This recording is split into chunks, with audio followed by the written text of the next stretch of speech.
When you're writing a story, it often feels less like you're doing architecture and more like you're doing excavation, like it's something that already exists and we're just unearthing it. And you know it's right because it just is.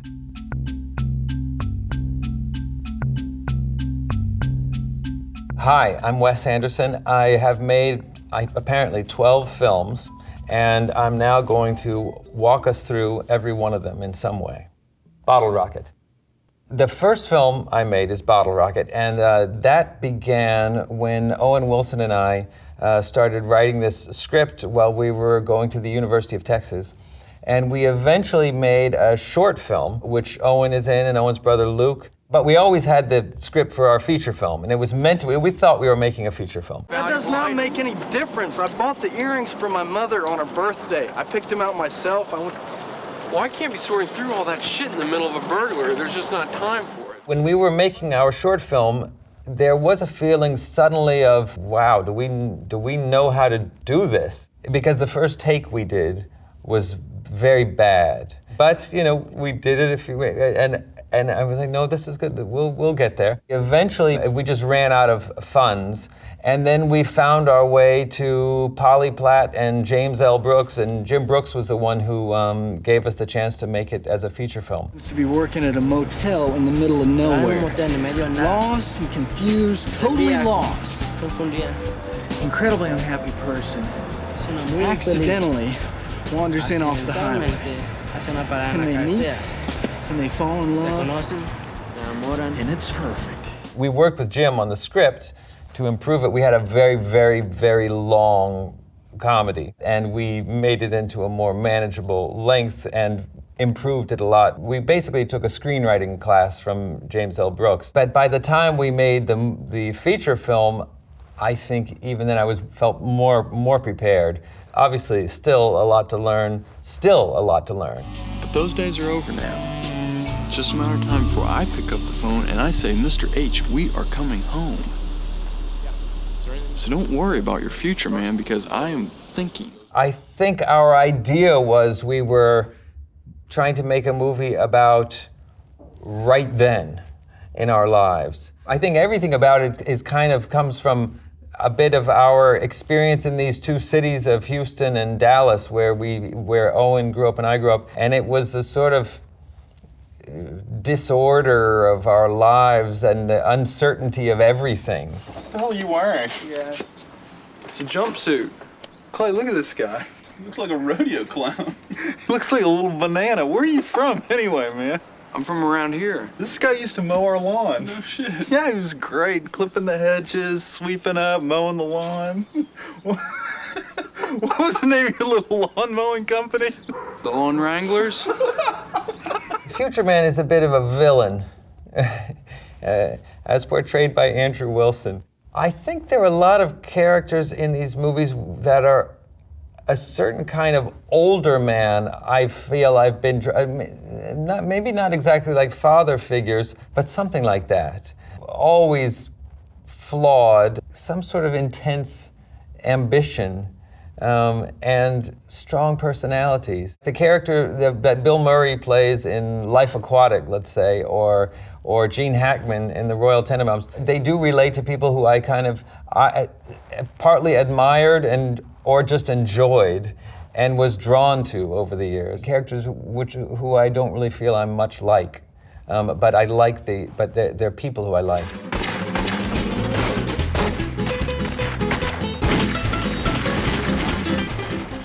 It was when we made that feature film, I met Robert Yeoman before we did it, and he was our director of photography, and he must have done 10 movies with me or more after that. We worked so closely together in the early films, and then we sort of, in a way, didn't have to. The shorthand became so short that it was taken for granted. On the early films, I feel like, I went to the set with Bob every day. He was the person who was kind of closest to me on the set because he was, in some ways, partly teaching me how a movie set works. So that was the beginning of a very long collaboration. Rushmore. Before we made Bottle Rocket, the feature film, Owen and I had already been working on a script for what we called our school movie, and that was eventually Rushmore. Hello, Dr. Guggenheim. Hello, Max. Hello, I'm Max Fisher. I just wanted to say that I strongly agree with your views concerning Rushmore. Your speech was excellent. Thank you. Rarely do I feel like I've made a choice of what genre the movie is. Usually somebody says, I say, well, it's kind of a comedy. I don't know. And I don't say that's a good thing. It's just the way it is. Probably the approach to genre is that there are devices and methods and systems that are kind of consistent, or anyway, that get used in different genre movies for their deliberate purposes, and they're part of the DNA of all movie making somehow. And I feel like we often use them, but not for the purposes they're intended. It's time, homie. Kiss me, little one. All right, then, kisses her and we're out. Okay. Is that for me? When it comes time to score a movie, there's one kind of score where you say, here's the effect we're trying to get. Here's what the audience needs to feel, or here's the trick we're playing on them. Here's the way we're going to manipulate them in a good way. But I'm not so often doing that. Instead, the music has to do something else, and it's something more. It may have to do with the mood of the movie, or it may have to do with trying to achieve something tonally, and that the movie needs a certain spirit to work better. What's that you got there? A little flight plan or something? Pretty good. Do you know Dirk Calloway? I don't think so. Dirk? This is Margaret Yang. Well, music supervisor is Randall Poster. When we made Bottle Rocket, he kind of appeared. I met him at the farmer's market, and he wanted to release the soundtrack album, which no one else did. The Sony, the studio who had done the movie, they didn't wish to do that. And so we did it with London Records, where Randy had this deal, and then he became the kind of guru, and he became the guy in charge of all the music from that point on. Rushmore, I had all these British invasion songs that I'd kind of picked out slowly over time. And that movie, there was a lot of music where I had kind of planned the shooting of the things to the music. We've got 8 seconds before he's got to be at the door, so this location isn't gonna work. We had a stopwatch a lot. For some reason, it was quite choreographed, some of the music in that one.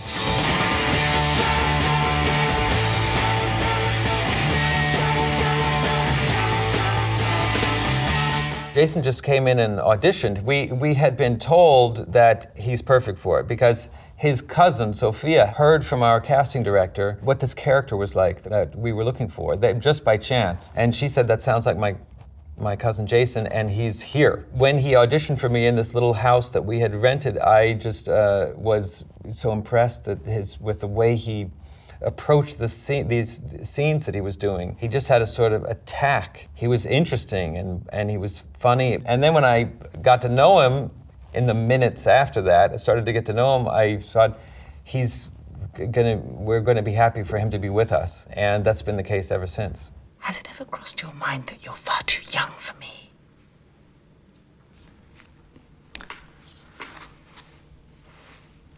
It crossed my mind that you might consider that a possibility, yeah. I love the peculiarities of the anamorphic process and the real identity to it that comes in the 70s, I think. That at least was what I related to during the shooting of Rushmore. It's a normal thing if you're a movie director you want to do the big screen.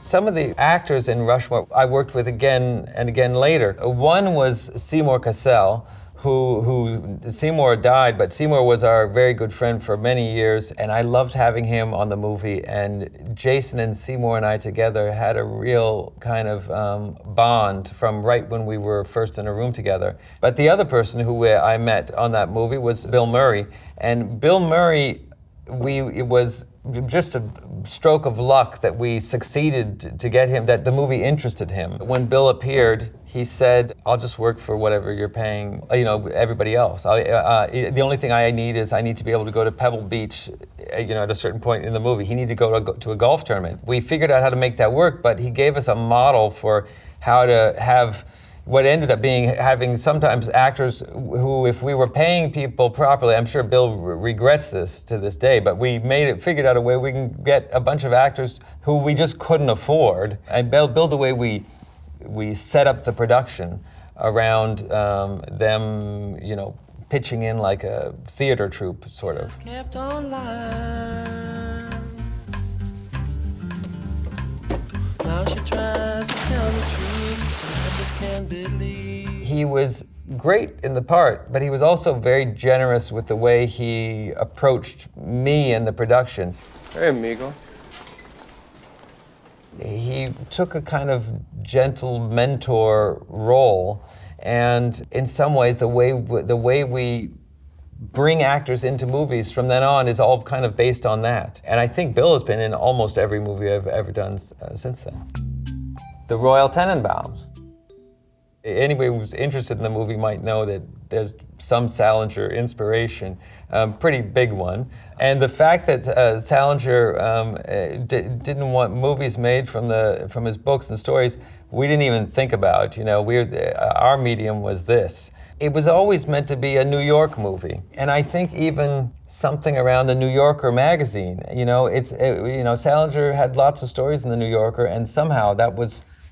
It's a broader New York, but a lot to do with that magazine, which has somehow been an inspiration to me for all along. Royal Tenenbaum bought the house on Archer Avenue in the winter of his 35th year.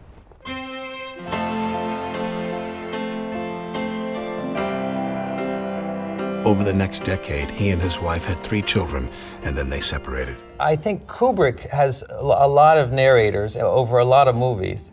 As such things so often happen, these thoughts closely coincided with his setting first sight upon a lady who will henceforth play a considerable part in the drama of his life. It's partly Stanley Kubrick I was thinking of, even though it doesn't sound like the most direct connection to that movie. Alec Baldwin, this was around the time of Miami Blues, and he's so good in Glengarry Glen Ross, and he's in Married to the Mob. And anyway, Owen and I we just loved Alec Baldwin. But I had heard him read a story by Michael Cunningham. It was maybe the 92nd Street Y. Just listening to it, taking him away from this great actor, and in just hearing the voice was something, that made a great impression on me, because he did the greatest reading of this very good short story. He is the voice of that movie.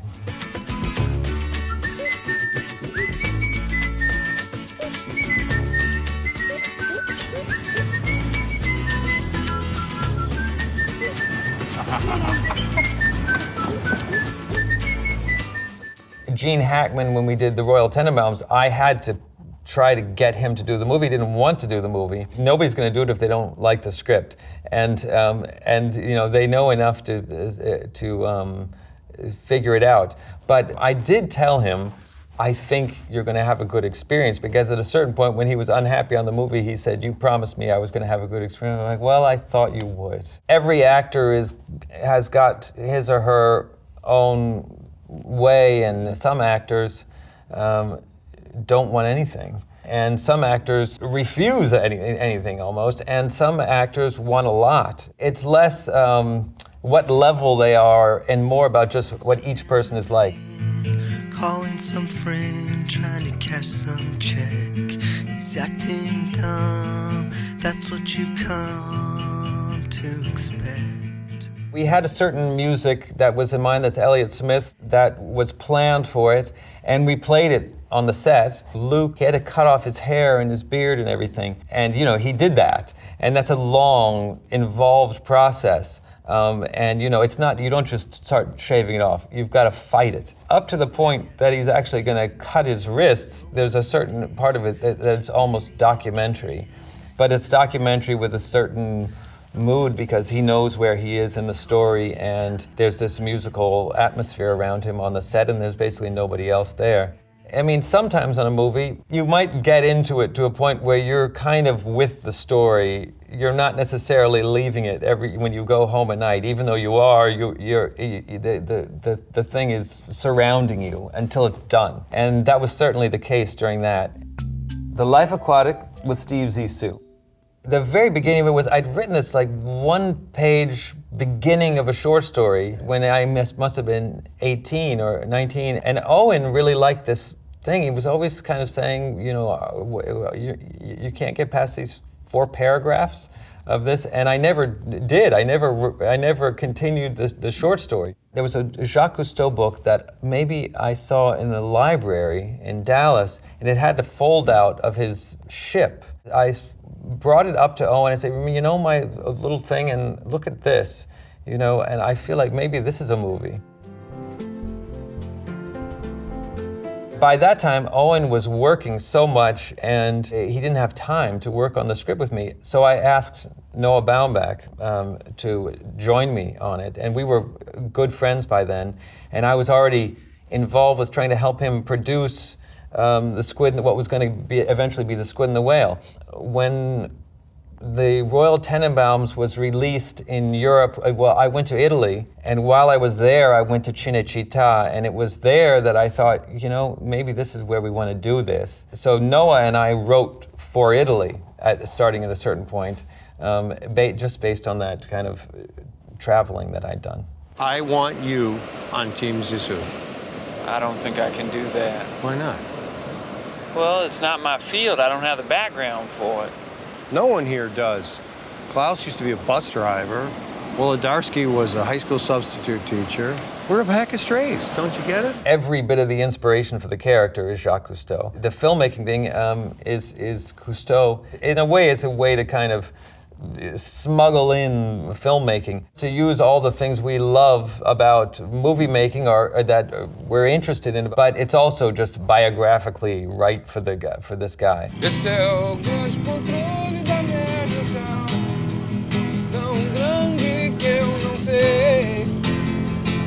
I had seen City of God, and I loved this character. Is he called Knockout Ned, I think he's called? And this actor. I said, you know, I'd like to see if this actor might be interested in playing this part we have, Pelé dos Santos.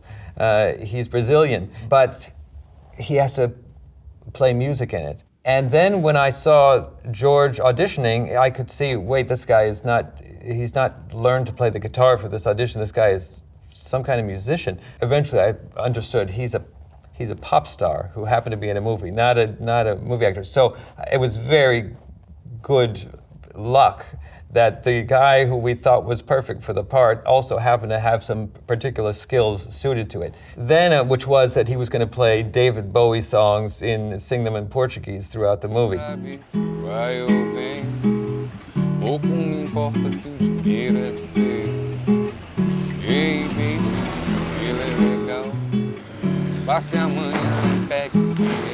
I just didn't know that I'd brought somebody who was that talented as a musician into the thing, and he's woven throughout the whole movie. And in the script, he wasn't. Once I saw, here's what he can do, and here's what he sounds like, and here's what his music is like, then I just said, well, I think we're going to do like 12 of these or something. Let's have him be a sort of chorus all through the movie. And he started doing these translations and making these, what I thought were translations, in fact turned out, eventually I realized he's made up his own lyrics. And I was like, okay, well let's at least get, you know, some of the key, you know, some of the, you know, rebel. We need to have those words. But they're really his interpretations of. They're much more George than you might think right off the bat. The Darjeeling Limited, usually called the Darjeeling Express by anybody who brings it up to me, but it's not the Darjeeling Express. It's the Darjeeling Limited. I had seen The River, the Jean Renoir movie, The River, and it just grabbed me. That movie, along with revisiting Satyajit Ray's movies and then seeing lots more of his movies. It's a big body of work. And also Louis Malle's films that he had made in India. So all this just cinema related to India, something was brewing. And so I went to India and I went on a kind of tour around India and was just really fell in love with the experience of being there. Let's make an agreement. Do what? A, I want us to become brothers again like we used to be, and for us to find ourselves and bond with each other. Can we agree to that? Okay. Yeah. B, I want us to make this trip a spiritual journey where each of us seek the unknown and we learn about it. Can we agree to that? Sure. I guess so. C, I want us to be completely open and say yes to everything, even if it's shocking and painful. You know, I like trains, and I like movies that are the stories that take place on trains. It's an interesting thing because you can have scenes that are playing in rooms and people going up and down corridors, but the whole location is on the move. So the story is moving forward, but also the place is moving. That gives some kind of mystique, I think, to a movie. The idea of doing a movie on a train in India, I felt like this has, the way we want to do this is let's go on the adventure. Let's not set the movie here and live on a soundstage. So I said, let's do it on real trains, and let's whatever that means. And we didn't know what that meant. And it was a complicated thing of getting train cars from all over India and building our train that we were going to sort of own for the movie. You know, it wasn't a great struggle to film on that train. We designed it in a way that it was suited to filming, and we had our same compartment twice, one that faced one direction and one that faced the other. So if the direction of the train had to change or the sun is doing something different, we were able to adapt to whatever situation we were in. You know, it was planned out because we had to have permission for which tracks we were on, when, and all that. But we were very free with the way we did it. The other thing that was interesting was, once everybody was on the train, you're either there or you're not. There's nowhere else to go. That's your unit for the day. And it made it efficient.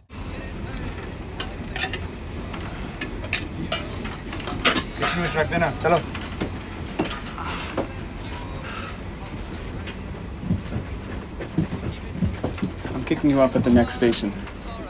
Please don't do that. We're very sorry. It won't happen again. I know it won't. The main characters of the movie are foreigners. They're not the best guests of any country, I think. They're a little wild, and they're in their own thing. You know, they're on their own trip. And I think what happens is that the little bubble that they're living in is just getting broken, and they're kind of having something that is changing them a bit. A train is always some kind of metaphor for something, but I would tend to say we don't tend to write toward a theme or towards a metaphor.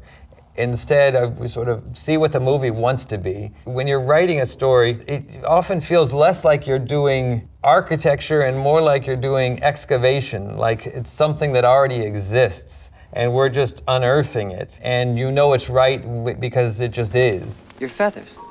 Mine blew towards the mountains. That's not right. It's not supposed to get blown away. You're supposed to blow on it and then bury it. I didn't get that. I still have mine. You guys didn't do it right. I asked you if you read the instructions. You did it wrong. I tried my hardest. I'll say also that making the movie was a real adventure. I mean, from the beginning of it, from going to India and writing there to all the way through making the film. And it was also quite a heavy kind of emotional experience in great ways. We all sort of came back from it feeling like we've been through something a little life-changing. Fantastic Mr. Fox.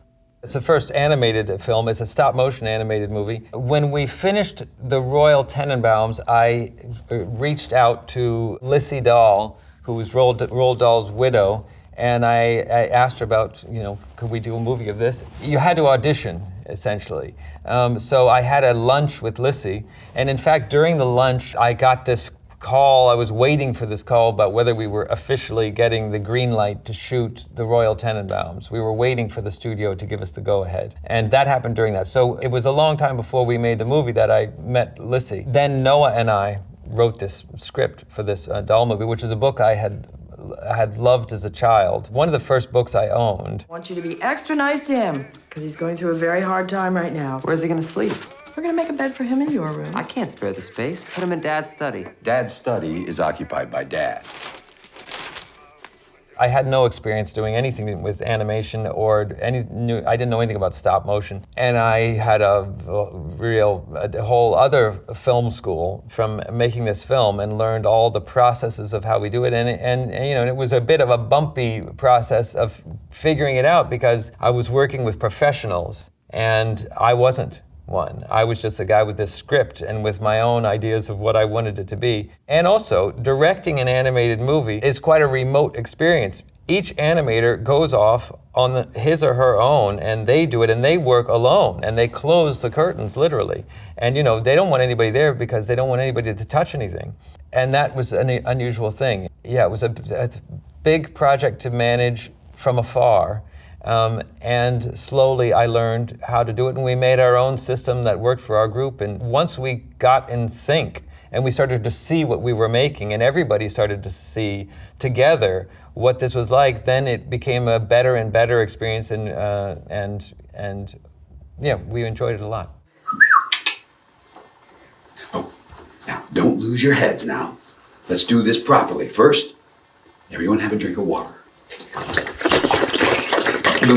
Recording the actors, for instance, is like just keep rehearsing. We record all of it, and we use everything, and it's just like a great big rehearsal, at least the way we do them. Anybody can say the line 11 different ways in a row, and it has the same freedom you would have if you were just shooting close-ups and you knew you were going to be able to edit them any which way. The whole thing is like that. But then there's another part of the actor's performance when the actor is cast with a different actor, the animator. And this person is going to have a totally unique interpretation of what they're hearing from the voice performance and what the action of it is. A few beagles as we discussed, but we're ready for that.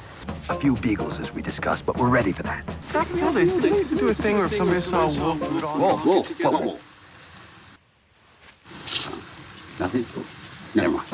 And every animator in stop motion anyway, the way they bring the puppet to life over the course of these few seconds of whatever it is, it's very spontaneous. It just happens extremely slowly. The thing that happens is just, this thing starts to come to life, and they have in mind what they want to do, and they know even frame by frame, but they don't quite know how it's going to turn out because it leads them through it. So I'm sure there's some study you could do of the neurological something or others of this type of work, because it's something strange and they're working on some complex puzzle, and it's quite mysterious if you're not an animator. And that was new to me, and it was great because I could see eventually I would say, you know what, this shot would be better. We should have this shot done by this animator because what this character has to do here, this person is great at this, and this person should do this because he's going to do it in a day and a half instead of a week because he has a different approach, and so all of that was new to me. I don't want to be put in the middle of this. Thanks, Kylie. Why is he wearing that bandit hat? His ears were cold. He's not with us. Go back to bed. If what I think is happening, it better not be. Meryl Streep. I've only worked with Meryl Streep for a couple of days in my life. Even just recording her voice was kind of a dazzling thing because I could just see her saying, let me come at this differently. They'll kill the children! Over my dead body they will. That's what I'm saying. You'd be dead too in that scenario. Seeing her calculate, figure out, and then do something totally spontaneous, and yet she's in command of it, and it's really, there's something about playing a scene where it's almost like, if you were trying to walk downhill, you can only go so slow. It's going to pull you, it's just going to go, and you can control however much you go, but it's going to just go. And that's sometimes what playing a scene is like. It's just going to go, and I'm a bit in control now, but now I'm just going, and now I'm just trying to remember the words. And to see somebody who has so much command over it is kind of amazing. Have you watched this film with your daughter? I tried to show it to her once, She wasn't wild about it. And then she watched it without me and told me, no, it's actually quite good. Moonrise Kingdom, which people also usually call something else, the Moonlight Kingdom. Moonlight Kingdom is what people usually call it to me, half the time.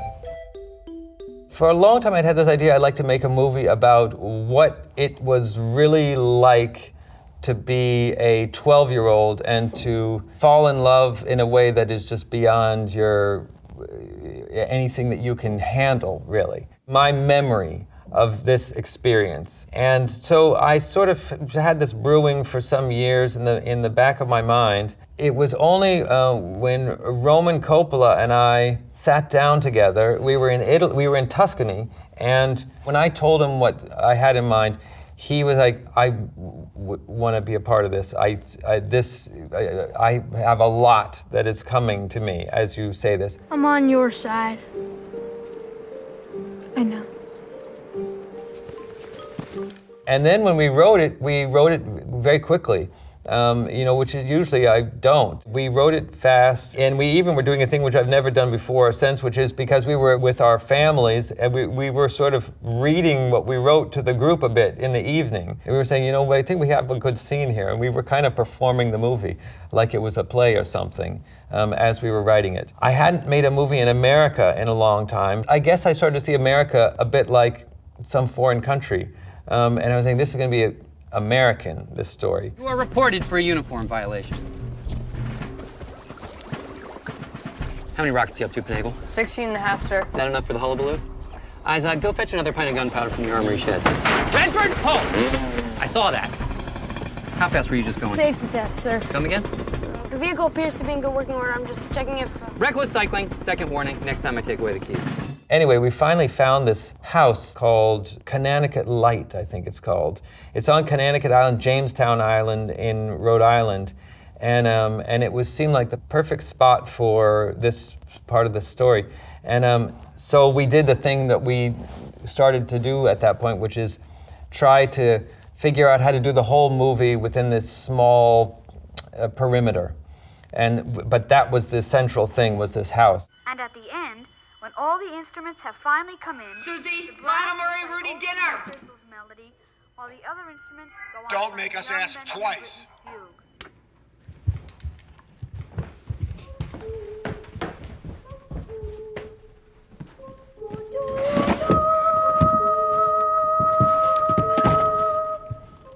It was quite a low-budget movie, and so we knew we're going to have to make it kind of fast, and we're going to make it there.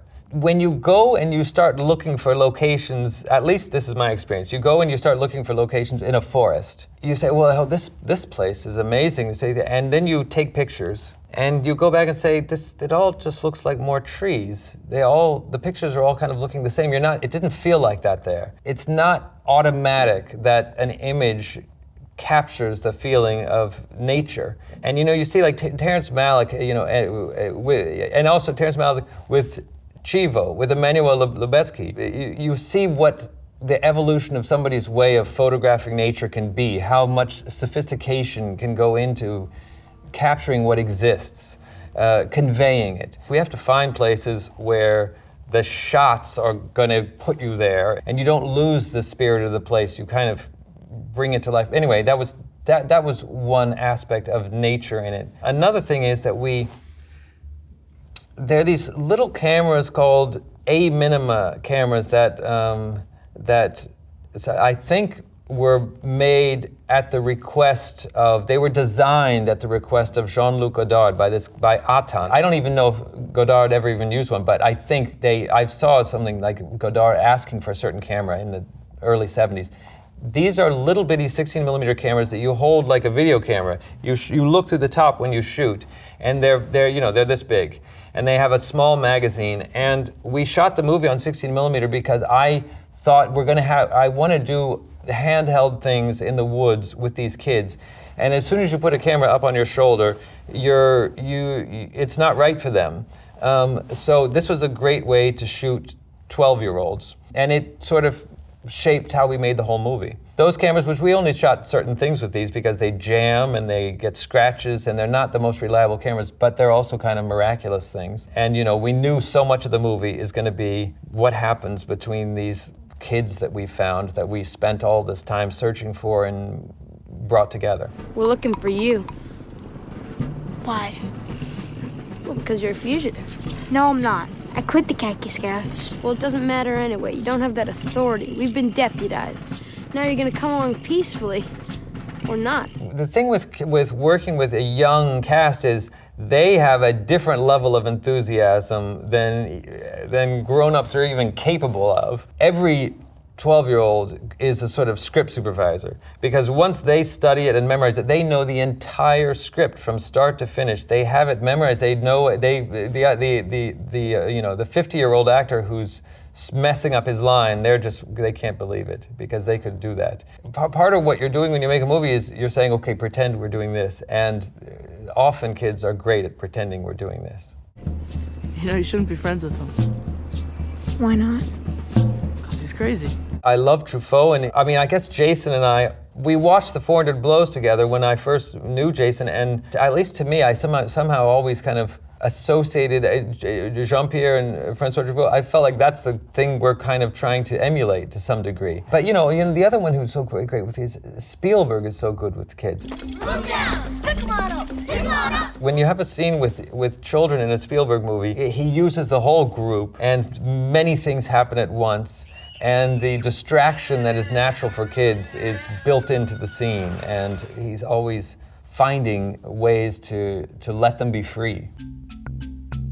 The Grand Budapest Hotel. So this was the result of my friend, Robin.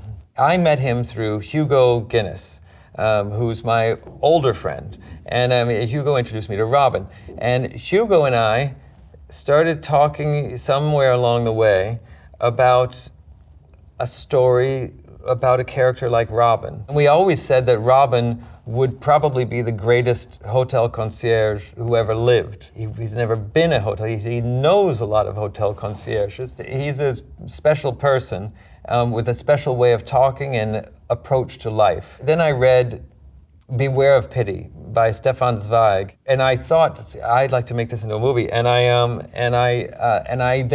got to know the rest of his work, and somehow I started thinking there's a way to conflate these. The Grand Budapest Hotel is Hugo and I taking Robin and Stefan Zweig, and probably as much as Zweig, as much as there is Zweig in what we wrote, it's very filtered through something to do with Lubitsch. But anyway, some mixture of these things all started mixing together, and we wrote this thing. Well, it begins, as it must, with our mutual friend's predecessor, the beloved original concierge of the Grand Budapest. It begins, of course, with... I love the thing in a movie or in a book where somebody meets somebody and there's a bit of drama or intrigue, and eventually this person says, well, let me tell you my story. How did you come to buy it, if I may ask? The Grand Budapest. And then we go into that.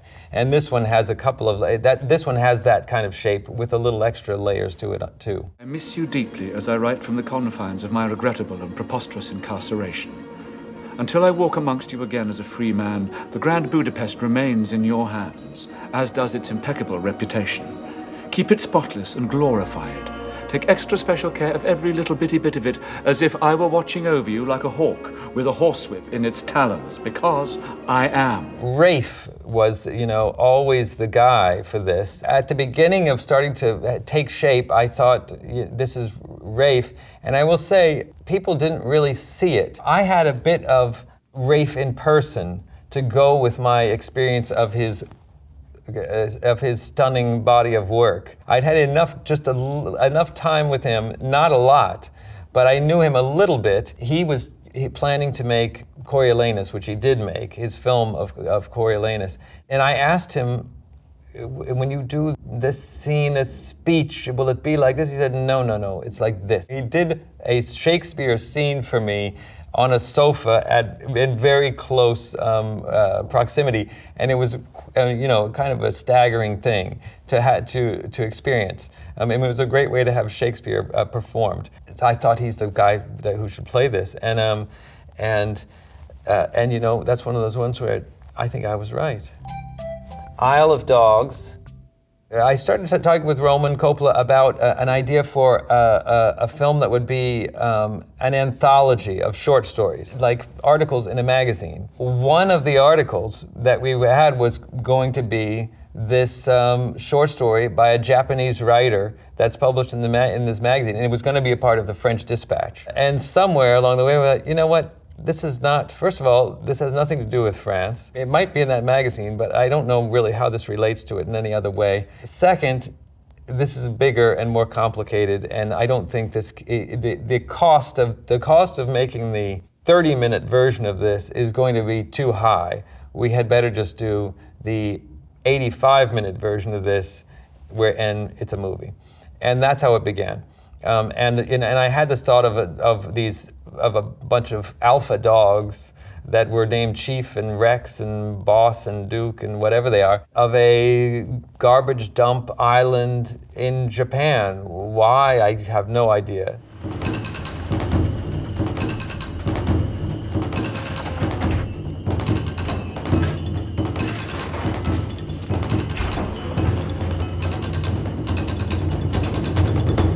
I always liked the idea of an animated movie that involved a garbage dump. The complexity and the visual of it just always somehow was something I had waiting to be used. I don't think I can stomach any more of this garbage.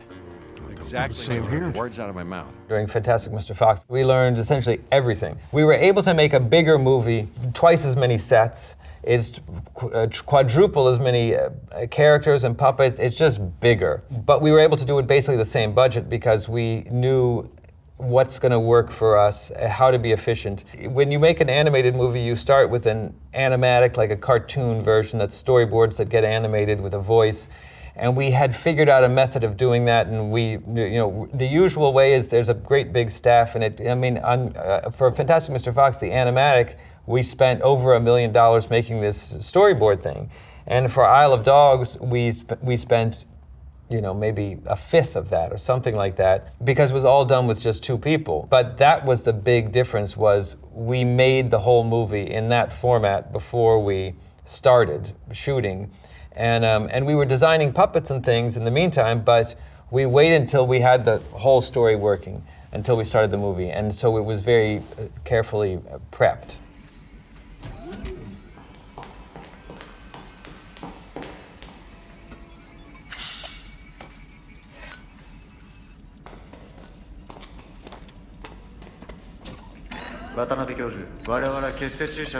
Our technology is a bit like 1960-ish vision of the future, maybe. Something like that. The movie has a lot to do with Japanese cinema, at least in its inspiration. The technology, I think, comes from cinema, really.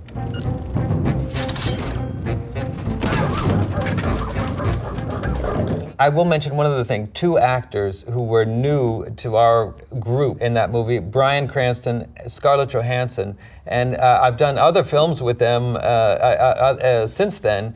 They've become a kind of part of our ongoing group, but they both were really perfect in the voice acting. We also, in Isle of Dogs, have Greta Gerwig, who is a really wonderful actress, along with everything else she does, and she did a great job in these scenes. And we had Yoko Ono, who was great too.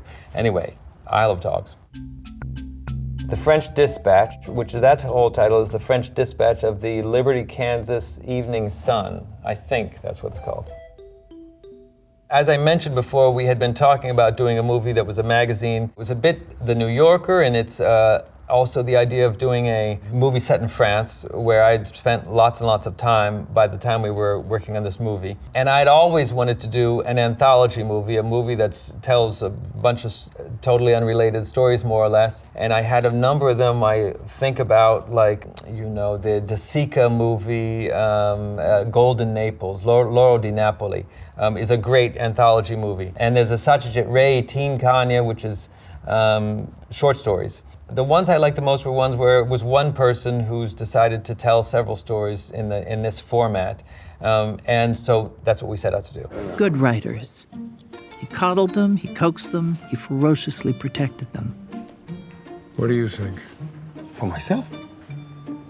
I would start with Mr. Sazerac. These were his people.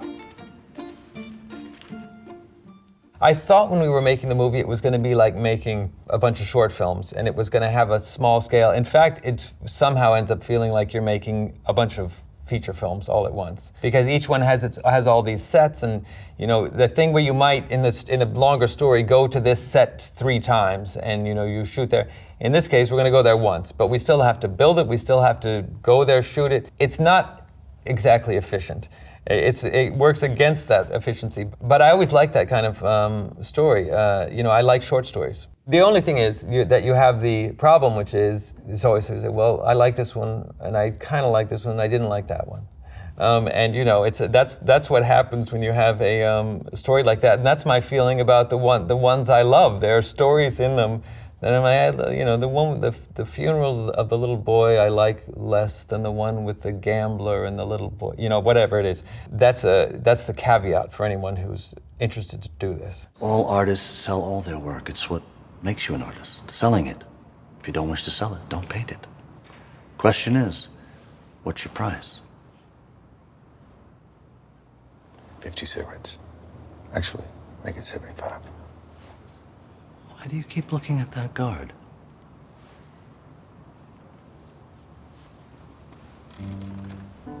She's Simone. By the time we did The French Dispatch, Robert Yeoman and I, we felt free to just do whatever we want. I mean, we'd done some things where we went from the color to black and white. We'd done a little bit of that before, anxiously. And we'd done things where we changed the aspect ratio or the format of the photography anxiously. When we were doing this, we just said, if we want to do it, we're going to go to this aspect ratio for just this one shot. And that was fun. Stale cigarettes, burnt toast. Her, perfume of cheap gasoline, coffee on the breath, too much sugar, cocoa butter skin. Where does she spend her summers? They say it's the smells you finally don't forget. The brain works that way. I've had real editors in mind. Ross versus Sean at the New Yorker, they're very different. They both had this idea of how to make this magazine great, but our character, played by Bill, is kind of those two guys. Because I think, Ross is somebody who I think what we read about him is he kind of felt like writers are childlike, incapable of taking care of any practicality, and have to be pampered and tolerated and encouraged. And Sean, on the other hand, was less kind of comical approach, and gentle and deeply respectful and very skilled as an editor. Both of them had this way of, whatever it is, nurturing and shepherding and whatever it took. And so those are the things that we were kind of looking for that went into that character. Perhaps you failed to grasp that I was shot at and hand grenaded against my will? I only asked to be fed and was marvelously as I described in some detail. This cafe only gets one line of dialogue. Well, I did cut something he told me. It made me too sad. I can stick it back in if you like. What did he say? The stories in the movie are all, in their way, related to the work of other writers. They're all related to journalism. And to journalism and to authors, to people who write. But I will mention that it was my first chance to work with two actors who I had long wanted to work with, Jeffrey Wright and Benicio del Toro. And both the characters they played, those parts were written for them. I had a great experience of getting to know them separately at different times of the movie and, having them in the story. Asteroid City. The truth is that there was this idea we had at the time of working on The French Dispatch that maybe something in it might be about the actor studio. But I'd often thought I'd like to do something that's 50s actor studio. I'm thinking like Paul Newman and you know, all the whole group. Paul Newman, Joanne Woodward, because they're doing the theater and they're doing it's an ongoing thing for them. But obviously Marlon Brando and you know, everything else, and somehow Marilyn Monroe too, but around the Actors Studio. We had this idea of maybe a thing where we were exploring the creation of a play that was in an automat. But the automat thing we started to move away from that because our idea of the play within the story that's being told began to grow and expand, and we sort of had this idea of a Marilyn Monroe and an Arthur Miller sort of couple, and it made its way out to the desert. And then we just realized that that's the movie, is this play. You know, that could be like Bus Stop or something, a 50s theatrical production, but we're doing the movie version.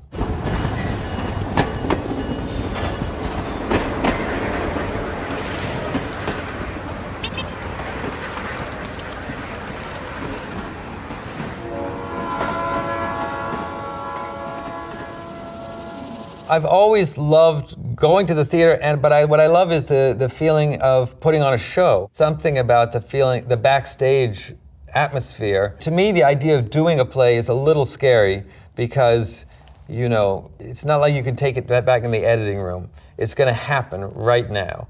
And even before you are ready, you've got to say, we've got to book this theater and then we're going to rehearse. You don't know what you're going to be putting on the stage, but you know when. That's a little frightening. That's just, you know, that's also from not doing it. But I did like to put on plays when I was very young. I love the aura of the theater. Schubert! Schubert! Schubert! Huh? Schubert! Yes. What's wrong? Are you on? Technically, but General Gibson just started the scene where the president doesn't accept his resignation. I've got 6.5 minutes before my next line. I need an answer to a question I want to ask. Okay.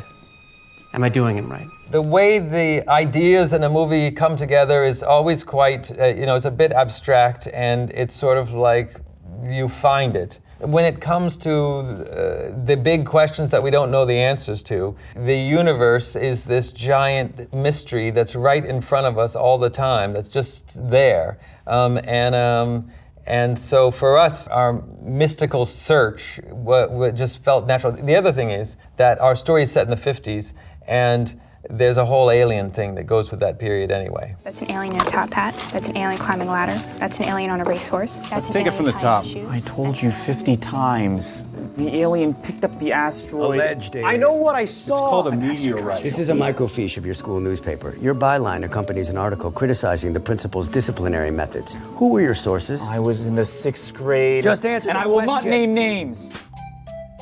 The Phoenician Scheme. So the new movie I have is The Phoenician Scheme. This one was written for Benicio del Toro, who I had met during French Dispatch. It's a business story.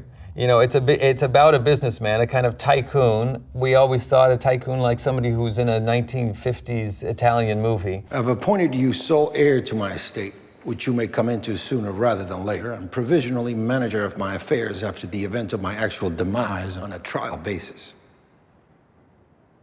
Why? Why what? Why sooner rather than later, since you survived again? And why am I sole heir to your estate? You have 8 sons at last count. 9 sons. 9 sons, what about them? They're not my heirs. He's confronting his death at regular intervals throughout the story. He's sometimes dying. Death was always a big part of it. And we had this notion that there was a sort of biblical thread that was going to be, he was going to have visions.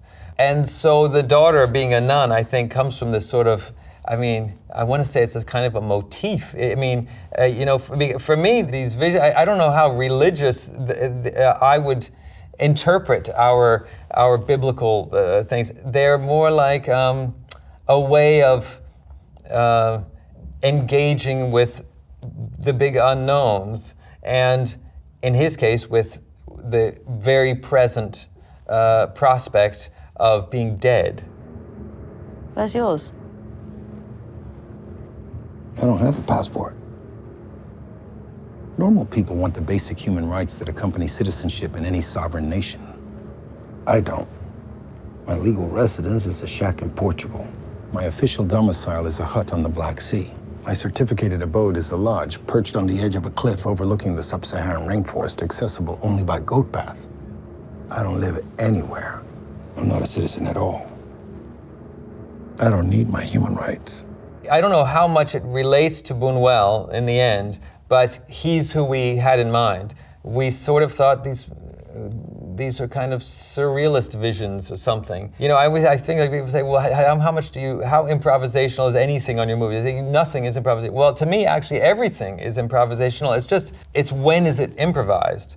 Is it improvised on the set, or is it improvised when you're writing? And certainly when you're writing a script, you're coming up with something that wasn't there. It's all sort of improvised at a certain moment. At least that's what it feels like. If you're writing with somebody else, there's often an aspect of performance in the writing because you're acting it out sometimes right there. But there was always this idea of, does it have something to do with Buñuel? For me, I haven't had the moment where I don't know what I want to do next.